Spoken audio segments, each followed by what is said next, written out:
Hello, welcome back to your antenatal education videos. I'm here again with Laura and with Amy, and we have covered so much so far, but we have lots more to cover. So if there are any videos and things that you think, oh, I'd like to know a little bit more about that, do feel free to make some comments below these videos. So far we've talked about the early stages of labour, where you're getting into those regular contractions. We've talked about going to your chosen birthplace, whether you're having your baby at home, you're going to our lovely New Forest Birth Centre or Broaden's Birth Centre. And we've also talked about going to labour wards and the things that happen in those birthplaces in those early phases. We've also talked about actually birthing your baby, so the regular contractions, the observations that we do, but we've yet to talk about the exciting bit, which this is all leading up to, which is meeting your baby. So that's what we're going to start covering today. We're going to start talking about something called the third stage, and this is where your placenta is born. So after baby is with you, you still have your placenta inside your uterus. And the third stage is what we use to refer to the placenta being expelled or the placenta being birthed by you. So we're going to cover that. We're also going to talk about cord clamping, because I know that some of you ask questions about how long we leave the cord to pulse, or some of you want to ask questions about cord blood donation, all of those things. So we'll cover a little bit of that as well. We will talk about how the placenta comes out. So there are two different ways of the placenta to come out. One is active and one is physiological, and we'll go through those definitions for you so that you can make choices about that for yourself. We're also going to look at the observations in the third stage, so what we're looking for you, what we're looking out for with regards to your well-being and baby's well-being. And we're also going to talk about something that we call the golden hour, which involves lots of lovely skin to skin. So those are the things that we're going to cover today. But the first thing we're going to start off with is the placenta. So we have got a slide up here. It's showing a picture of two placentas. So the one that's there on the left-hand side, you can see that it looks quite a lot like liver. Now, the placenta is an incredibly amazing organ. And what happens with the placenta is inside your uterus where it's implanted. And much like your lungs, where you breathe in oxygen and your blood takes on that oxygen, gets rid of your carbon dioxide, it's almost like that's what works for baby. So this is the organ that they are using to transfuse all the nutrients and oxygen between you, between them. It's very rare that your circulation and baby's circulation will cross, but you will probably know that if you have a negative blood group, just in case that happens, you'll be having those anti-D injections. So you can see there that you've got that main white cord that is coming out from the center of that placenta. And if you have a closer look, you can see all of the blood vessels that are spreading out. The one on the right-hand side, this is what we think of when we talk about something called the tree of life, which is a very significant symbol when we're talking about midwifery, because you can see that you've got the cord there looking like the trunk and all of those lovely blood vessels going into the placenta, spreading life. And this is your baby's best friend. So it's implanted inside your uterus, baby is born. And when the placenta is due to come out, you will still continue to get some contractions. And that's what Amy's going to talk about in just a second. When you're getting those contractions, the placenta will come away from your uterus. And this is roughly the size of a small dinner plate inside. They vary in size. It's, I think, about an average of about 700 grams, give or take, depending on the size of your baby, depending on how effective it's been. But when that comes out, we want your uterus to clamp down after it's come out, because you can imagine something that size, if it was on your outside, you would want that wound to close down pretty quick to stop you losing any blood. So leading on from the function of the placenta, when it is born, we do have a look at all of the different aspects of it. We're checking for the membranes, we're checking for the number of cords, the number of blood vessels that are in the cord. We're checking to see if it is intact, because what we don't want to happen is for any of it to be left behind, because that would prevent your uterus from clamping down and could potentially lead to an infection or prolonged bleeding after you've given birth. So those are the things that we're looking for. When it comes to your baby's cord, there are lots of different opinions on delayed cord clamping, deferred cord clamping, optimal cord clamping. So I'm going to encourage you to have a look at the information here, and I've got a couple of references for you to look at the evidence for yourself. Now, the World Health Organization recommend at least 2 to 3 minutes, okay? The reason is because that beautiful placenta is full of baby's blood. So the smaller that is, the less blood that is in there, the easier it will be for it to come away if it's moving away itself quite well. So it's a smaller bag of blood to come out. Not only that, baby is receiving nearly 30% of their own blood. Now we talk about cord blood. It's not really any such thing as cord blood. It's baby's blood. It's in the placenta or it's in baby. And we want baby to have as much of that as they possibly can.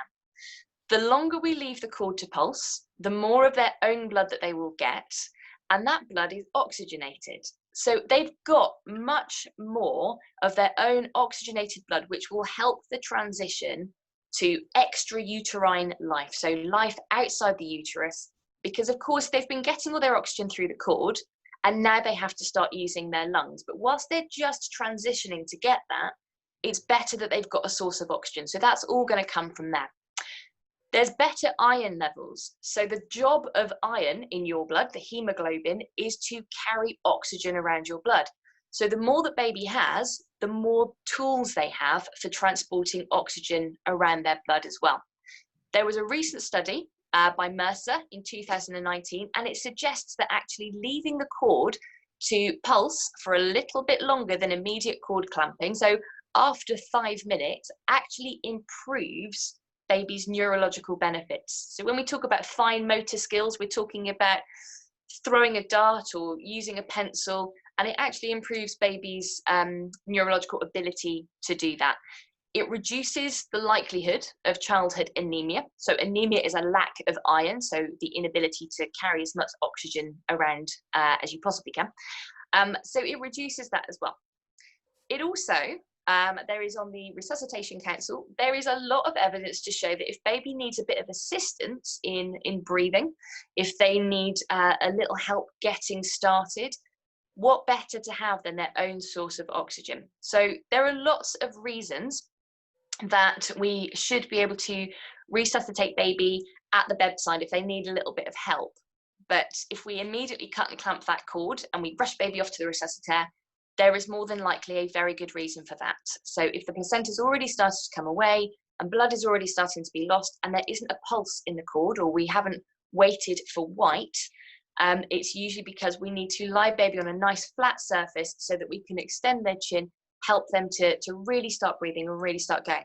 But this baby is going to be up in skin to skin with you all of this time, so we're just leaving that cord to pulse. There are, like I said, a number of reasons why we would potentially want to cut and clamp early, but by and large, we should be leaving that to pulse for at least 2 minutes. If there are no other risk factors, nothing else is happening that we're worried about, we should be leaving it until it's white. And sometimes the placenta is born before we cut and clamp the cord. So when you saw that cord before, you can see there's lots and lots of blood in it, like a telephone cord. It's really all absolutely full of this baby's blood.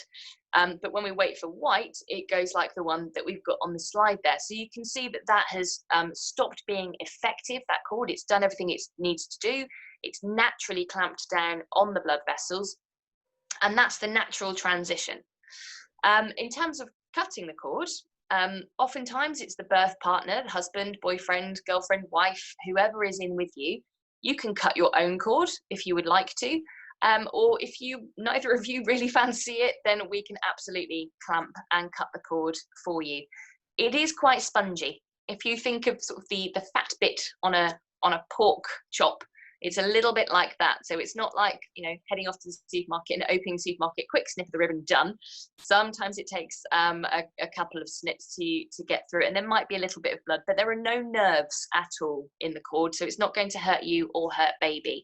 And we make sure that any bits and pieces that might be dangling down are clearly out of the way of the scissors when the cord is clamped and cut. We have a little plastic clamp that goes near baby's belly button. And we have a metal clamp so that you've got a couple of inches there so that we can snip it. But you are more than welcome to bring your own cord clamp. So there are lots, or cord ties. So there are lots of things excuse me, that are available online. Lots of little crocheted cords and things, and we're perfectly happy to do that. Excuse me. So if baby does need to have some blood sampled from the cord, again, we can sample that cord blood and we can put some pressure on the cord so that the delayed cord clamping, the deferred cord clamping, optimal cord clamping, that can continue. If we put some pressure on there to allow the blood to continue. In terms of stem cells, a lot of people do ask the question, do we facilitate or do we provide the service of the cord blood donation? It's something that you need to arrange yourself, but it is absolutely something that we can facilitate if you choose to do that. What I would encourage you to do is have a look at the two different parts of evidence, because there's an excellent website called bloodtobaby.com, and that talks about optimal cord clamping, the benefits. It links to evidence, it links to midwives who are actively encouraging waiting longer for the cord to stop pulsating. And it is a really good website, but I've got to tell you, when I knew what that website was. I typed it into Google. The first thing that came up was cord blood sampling. So do be cautious when you are looking for things online about what the evidence is and where it's coming from. And if you've got any questions about it, please ask your midwife or do a little bit of research to decide what you want to do. The NHS accepts cord blood donation, but please don't think of your baby's blood as a waste product. It is their blood. It's really great if they have it themselves. And we want to encourage that as much as we possibly can. So I've talked for a long time, I think, about cord clamping. I'm very, very passionate about babies getting the most of their blood that they possibly can, because it gives them the tools to kind of go on and do everything else that they need to do in those first hours. So it does help with that transition, helps with feeding a little bit as well, because baby's a bit more settled. So I will stop talking now and I will pass over to Amy, who is going to talk a bit more about the placenta and how it starts to come away and ways that we can assist that or observe it and make sure that everything's okay. Thank you, Amy.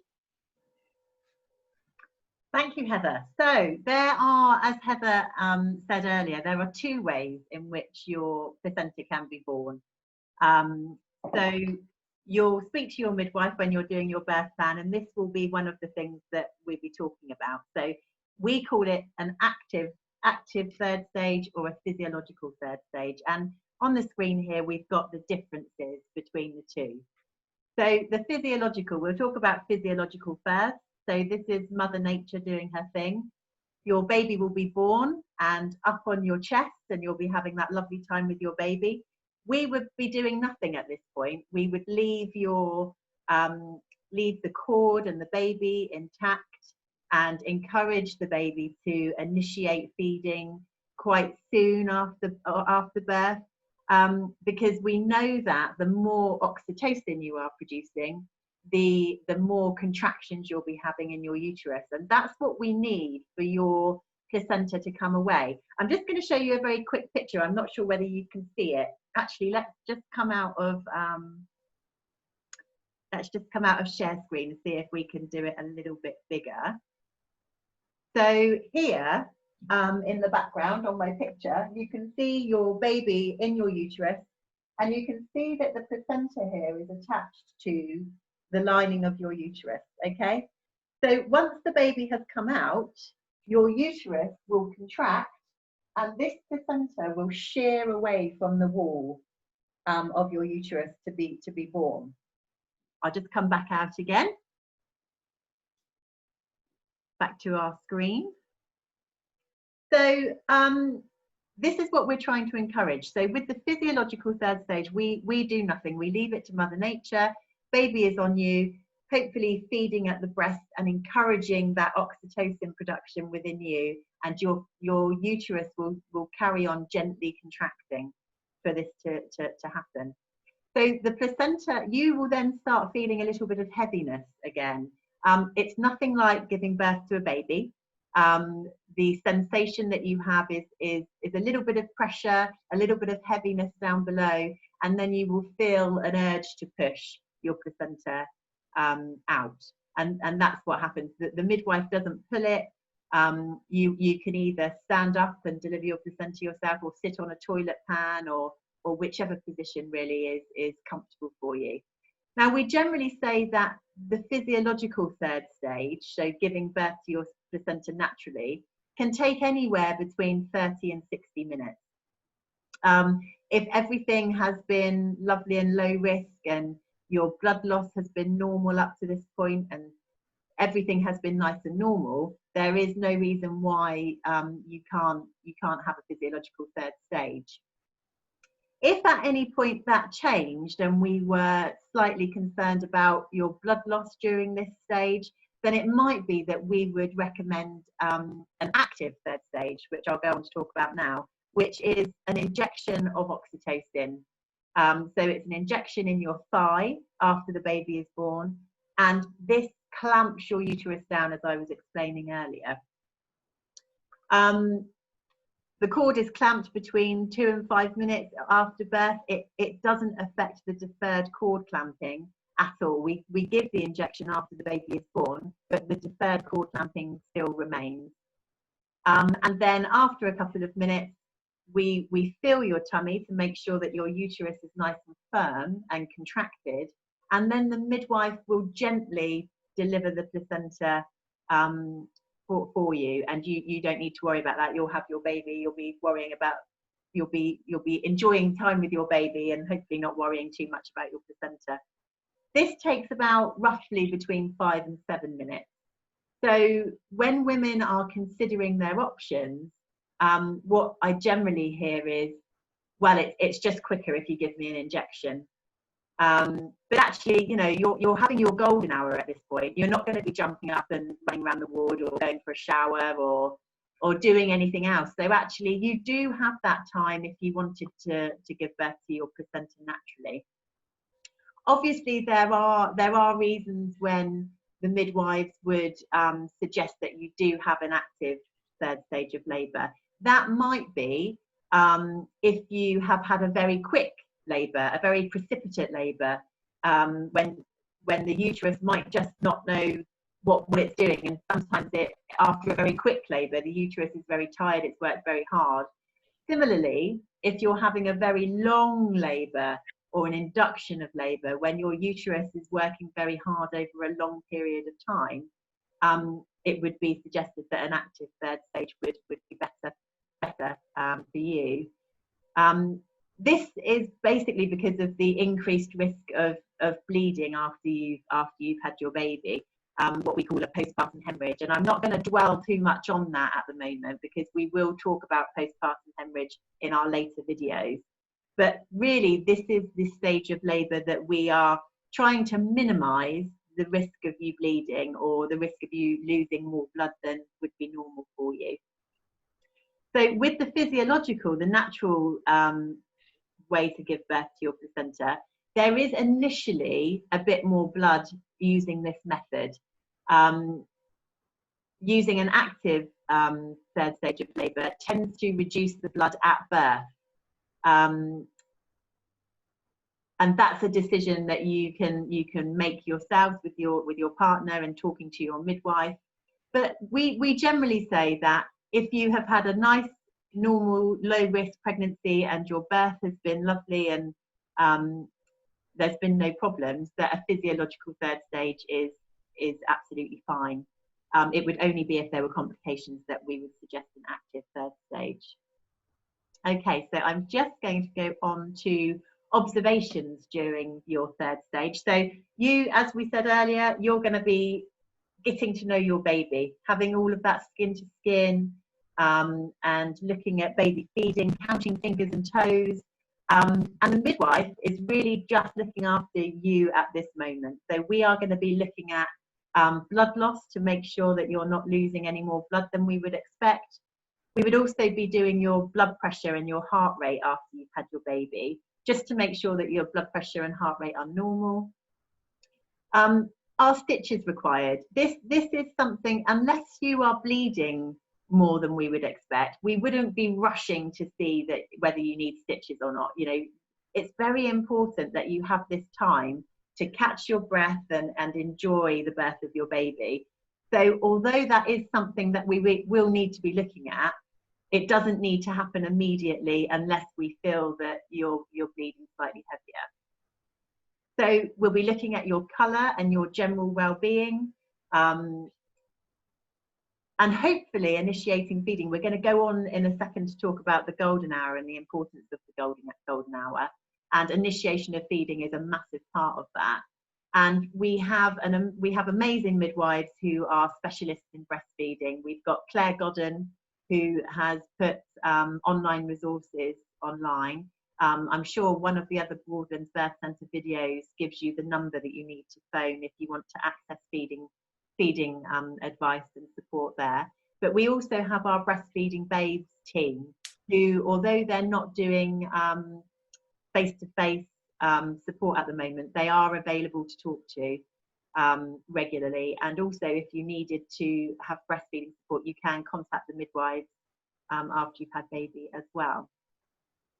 So these are all the things that we're going to be looking at, but most importantly, we're going to be making sure that you're comfortable and that you've got everything that you need for this very important phase in your becoming a mother.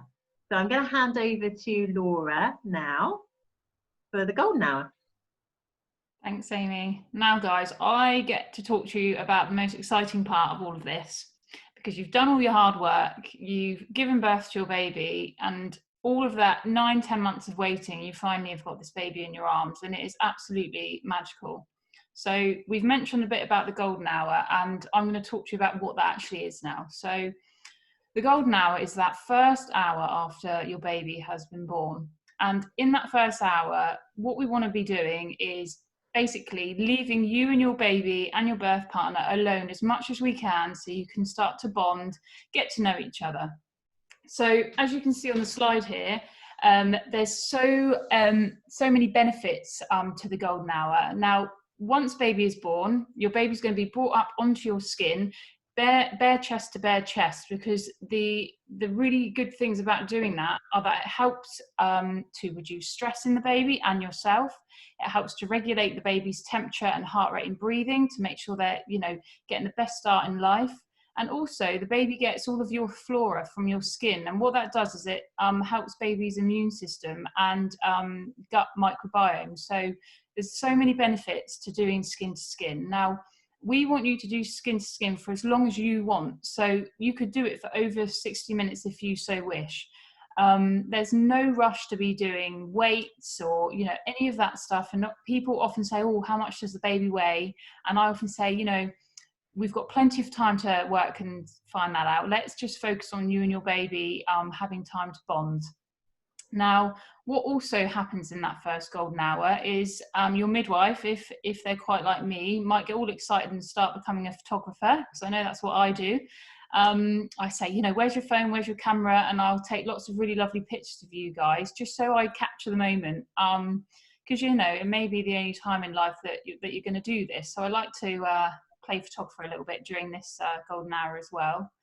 And then one of the other parts, and the most important part of the golden hour, is initiating feeding. So it's totally up to you if you want to breastfeed or bottle feed.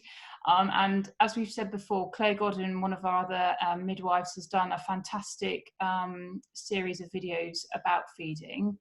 But I want to talk to you a bit about the importance of the golden hour in helping breastfeeding to initiate. So as you can see here, there's 9 instinctive stages which baby goes through once they are put skin to skin after being born. Now, the first thing that they do is they do their big birth cry. Now, that birth cry is them inflating their lungs for the first time and initiating their breathing. Now, once they've had a good old cry, that might last for a few minutes, and enjoy that whilst it's happening, they then start to relax a little bit and get used to their new environment. So it can be a bit scary for them going from their nice, warm, you know, watery environment into the, you know, bright world. So they do their cry and then they start to relax. Now, once they've had a bit of a relax, they will then start to wake up. They start opening their eyes, looking around a bit more, and become a little bit more active. So they might start moving their hands around. They sometimes start to massage your breast, have a big stretch. And then once they've done all of that, they then think, oh, okay, I'm a little bit tired after that, so they have a little rest. Now, once they've had their little rest, they're going to do something called familiarization. And what that is when babies do this really, really cool thing where they start to find their way to your breasts. Now, in pregnancy, lots of women's breasts change quite significantly. So not only do they get larger in size, but your nipples and your areola will also have changed. They may have become a lot darker than normal and a lot bigger than normal. Now, what that's for is to help guide baby down to find where they need to feed from. So they're going to start moving around and having a really good big wiggle to try and find these dark nipples to try and latch onto them. Now, at this point, we don't want to be getting involved, you know, trying to help them latch on and you trying to help them latch on. We just want them to find their way themselves. And we know that if, in fact, they do self-latch, that does sort of initiate a little bit more of a successful breastfeeding journey. So if we just let them find their way down to either of your breasts and latch onto the nipple themselves, that is going to bode really, really well for your journey with breastfeeding.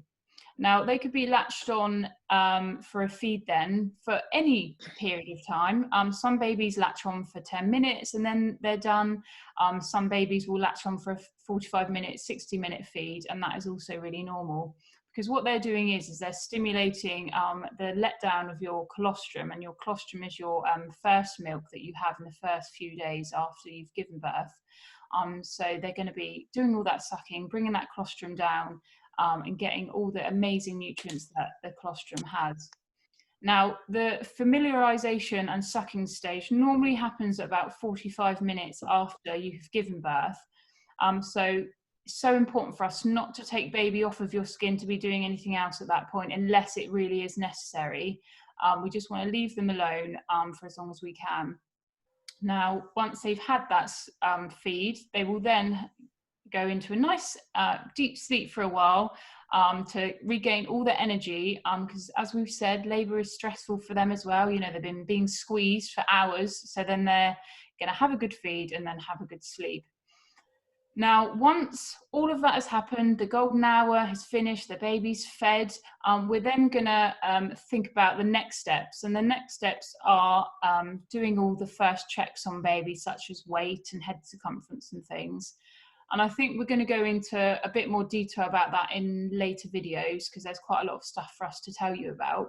But that's all about the golden hour. Now, sometimes, as Heather and Amy have both said, I think, sometimes there is times when we do need to take babies away from you, such as if we need to do any resuscitation. Now, if we were to need to do any resuscitation on baby, normally that does happen outside the room. So birth partners, it is okay for you to come out to the resuscitator with us so you can see what we're doing, but obviously just standing back a little bit just so we've got the space that we need. And then as soon as we're happy that baby's happy and breathing nice and normally, we'll then bring them straight back to your skin and get that golden hour going. Now, sometimes what happens is if we do need to do that, it does break the 9 steps of the instinctive cycles. But then babies are really clever. They'll just start the process from the start again. So you don't need to panic too much about that. And if you're ever unsure of, you know, if your baby was taken out of the room to be resuscitated, or you wanted any tips from the midwife about feeding or what's my baby doing when it's on your chest doing that skin to skin, please just ask. Because obviously when this is all happening, we'll be down the other end helping you to give birth to your placenta. So we're trying to be in 2 places at once, but if you do need us or any help, you must just ask. But that's all about the golden hour. So I hope that's been informative. We've talked about some really good stuff today, actually, and I hope you found it helpful. Now, what are we talking about next time, ladies? So, well, we've had to change it slightly this time round, haven't we? Because we joined the 3rd stage of labour and the golden hour into one video. We thought that linked quite beautifully, which means that our next video will be around induction of labour. So if your pregnancy goes overdue, and the discussions around induction of labour and what that involves. So that will be our next video that we'll be posting next Friday. And that's it. I think that's it for today, guys. It is, yeah. There was one little extra thing that I was just going to add on. And it was just, as you said, we talked about induction and we're talking about when things sort of deviate from what we're expecting. So we will cover cesarean birth. But those things that we've talked about today, the deferred cord clamping and skin to skin, that can still absolutely happen in a theatre environment. So don't think just because you are having a cesarean birth that you're going to miss out on any of these things. Our obstetricians are fantastic at observing deferred cord clamping because they know that getting that extra blood to baby is really going to help them. And one top tip, which we'll go into a little bit more for the cesarean, because I will get myself a hospital gown to model this exactly. They tie at the neck and they tie at the back. So if you are going into theatre, you need to wear that as a halter neck. Tie it around the back, tie it around your neck, but have your arms out, because when we bring baby to you after a cesarean birth, we can untie it at the neck, get baby into skin, tie it back up, rather than fiddling around with all of your tubes and things that you would need. One extra thing that we mentioned just before we came on to record this video is a resource for dads. So a lot of what we are talking about obviously is aimed at mums, because we're talking about pregnancy and we're talking about birth. And dads, when we mentioned in a previous video about maybe feeling a little bit lost or a little bit uninvolved, there is an excellent resource online for you. So it's called DadPad, and it is developed with the NHS. Amy is holding up a picture for you right now. It's a really, really good guide. It's got information there about pregnancy, about birth, and also a really brilliant resource if baby needs to go to the neonatal unit, so where babies go when they need little extra support for their health after they're born. You can get it online, you can get it as an app, so you can get it from the App Store or Google Play, and they're also linked into all of the big three social networks, so Facebook, Instagram, and Twitter as well. Really good guide, check it out. You don't have to learn it, there's not a pop quiz, but it's really useful, and I've had a look through it and I think this is written in really good language, not to sort of confuse things. So yeah, so I think that's everything. I need to stop talking, really. So yeah, we will join you again on Friday for our next video, which we're looking forward to. As ever, we are loving the comments and the feedback that we're getting from you. We appreciate both types of feedback, what you'd like to see more of, what you've enjoyed. So please, please, please do get involved and leave some comments below this video. But we will see you on Friday. Take care. Bye. Bye.